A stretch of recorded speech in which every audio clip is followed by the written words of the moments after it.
विधायक नितेश राणे के नेतृत्व में हिंदू सकल समाज की तरफ से लव जिहाद और लैंड जिहाद के ऊपर जन आक्रोश मोर्चा हजारों की संख्या में शामिल हुए हिंदू एवं पूर्व विभाग के लैंड जिहाद के ऊपर मनपा उप आयुक्त हर्षद काले व मानपुर पुलिस थाने के अधिकारी महादेव कोली पर भूमाफिया अब्दुल्ला से प्रत्येक झोपड़े का 50,000 रुपया लेने का लगाया आरोप। देखिए खबरें आज भी के लिए मुंबई ब्यूरो रिपोर्ट।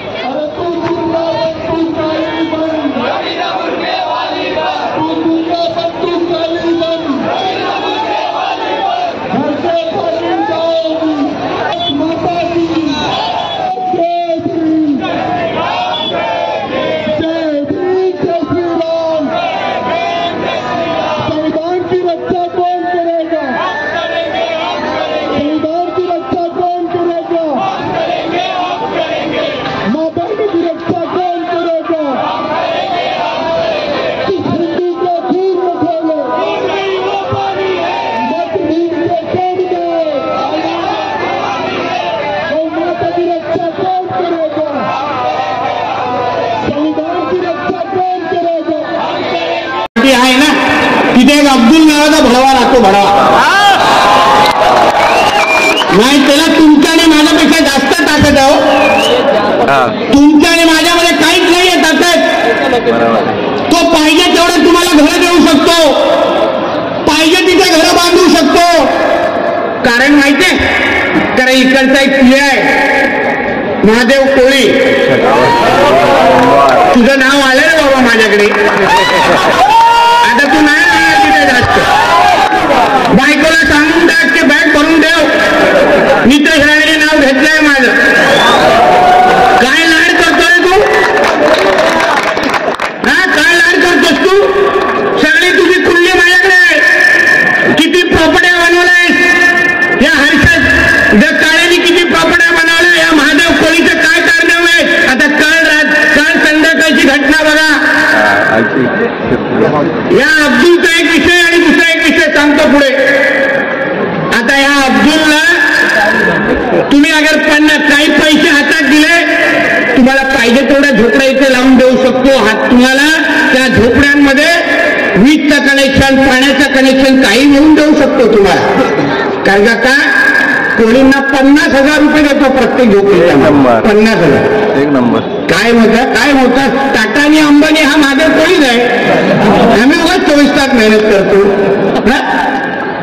काल संध्याकाळी काय घडलं माहिती एक फौजान सिद्दीकी नावाचा 307चा गुन्हेगार मी माझ्या मीडियाच्या मित्रांना मुद्दामून सांगेन हे असे आम्हाला पूर्ण डिपार्टमेंट बद्दल काही शंका नाही आमच्या मुंबई पोलिसांमध्ये मोठ्यातला मोठा अधिकारी येऊन गेलेला आहे कार्यतत्पर अधिकारी गेलेले ज्यांनी आमच्या मुंबईला दहशतवाद्यांकडून वाचवलं एवढे अधिकारी आमच्या मुंबई पोलिसातून होऊन गेलेले आहेत आम्हाला सगळ्यांना त्यांच्याबद्दल सार्थ अभिमान आहे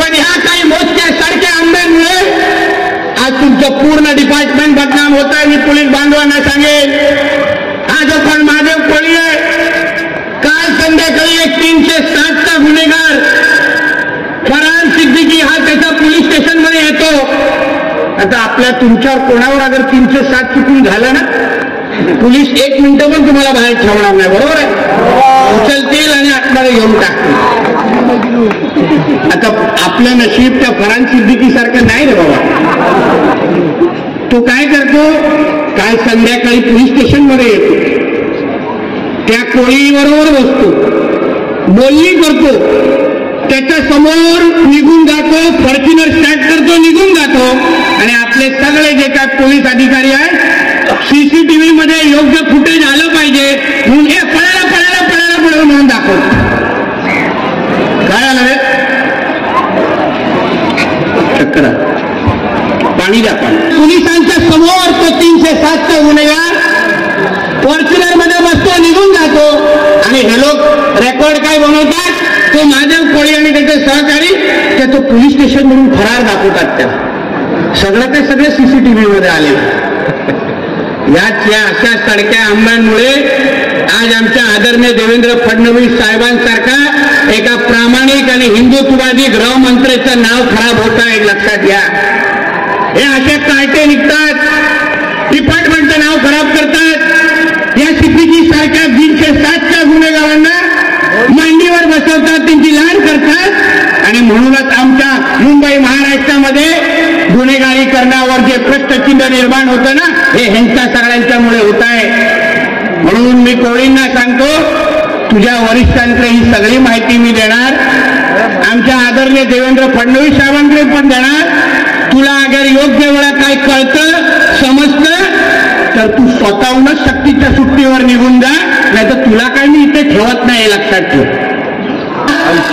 या फरहान सिद्दीकीकडून ह्यांनी पकडला 50 लाख, त्याचा CR नंबर पण माझ्याकडे आहे, नाही तर बोलेल मला माहित नाही शेवण्यासारखा.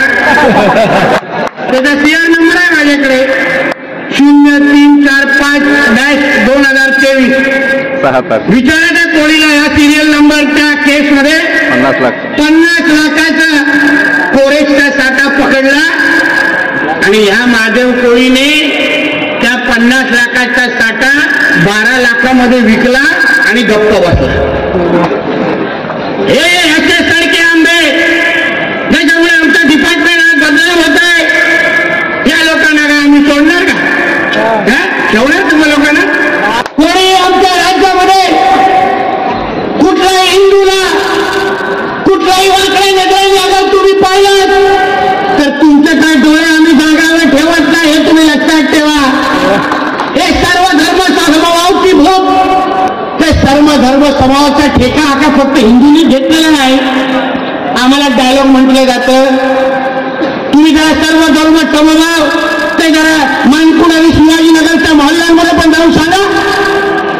जिथे जिथे त्या मस्जिदीच्या बाजूला एक लग्नाचा हॉल बांधून ठेवलेला, बाहेर हिरवा कलर दिलेला आहे आणि एक लग्नावर कोणी थांबतात 10, 15 त्यांचा काय भूतत्व लावणं विसरलं सतत चालू असतं. आणि मग पाहिजे तेवढं तिथे लग्न लावत बसणार आणि त्याच्यावर पण अधिकारी कारवाई करायला बघणार नाही. म्हणून यापुढे मी सांगतो, प्रशासनाला सांगतो, पोलीस खात्यातल्या आमच्या कर्तव्यदक्ष अधिकाऱ्यांना सांगतो, परिसरामध्ये मोठ्या प्रमाणामध्ये लँड जिहादच्या नावाने अतिक्रमणं वाढत चाललेली आहेत. म्हाडाच्या जमिनींवर, मुंबई महापालिकेच्या आरक्षित जमिनीवर राजरोस पद्धतीने अनधिकृत पद्धतीने मदरसा उभं करणं, मजार उभे करणं, त्याचबरोबर BRC सारख्या अतिशय सेन्सिटिव्ह अशा भागामध्ये त्याच्या संरक्षण भिंतीच्या बाजूनी पण अतिक्रमणं वाढवणं आणि मोठ्या प्रमाणामध्ये रोहिंग्या आणि बांगलादेशी मुसलमान इथे त्यांची वस्ती वाढत चाललेली आहे. 90 फीट रोड सारख्या रोडवर ह्या रोहिंग्या आणि बांगलादेशी मुसलमानांकडून पुरा हा 90 फीट रोड हा कब्जा केलेला आहे. ते कुठून येत आहेत, कोण आहेत, कसे आलेले हे कोणालाच काय माहीत नाहीत. त्यांना आधार कार्ड कोण काढून देत आहेत, त्यांना लाईट आणि विजेचा कनेक्शन हे काहीच माहीत नाही. म्हणून या सगळ्याच्या विरोधात आज हिंदू समाजाने इथे मोर्चा काढला आहे. हिंदू समाजाने इथे मोर्चा काढलेला आहे आणि यापुढे म्हाडा आणि मुंबई महापालिका आणि पोलीस प्रशासन, उदाहरण इकडच्या असलेला एक PI कोळी नावाचा, ह्या अशा पोलीस खात्यातल्या काही अधिकाऱ्यांमुळेच आमच्या गृहमंत्रालयाचं नाव खराब होतं, गृहमंत्र्यांची बदनामी होती. म्हणून या सगळ्या हिंदू समाजाला जागृत करून ताकद देण्यासाठी हा मोर्चा काढलेला आहे.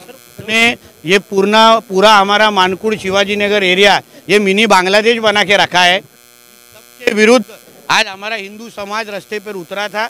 यहाँ पे जो लैंड जिहाद के नाम पे जो बड़े पैमाने पे इल्लीगल मस्जिद खड़े की गई है, मदरसा खड़ा किया गया है, वो सबको निकाला जाए, वरना हमको आगे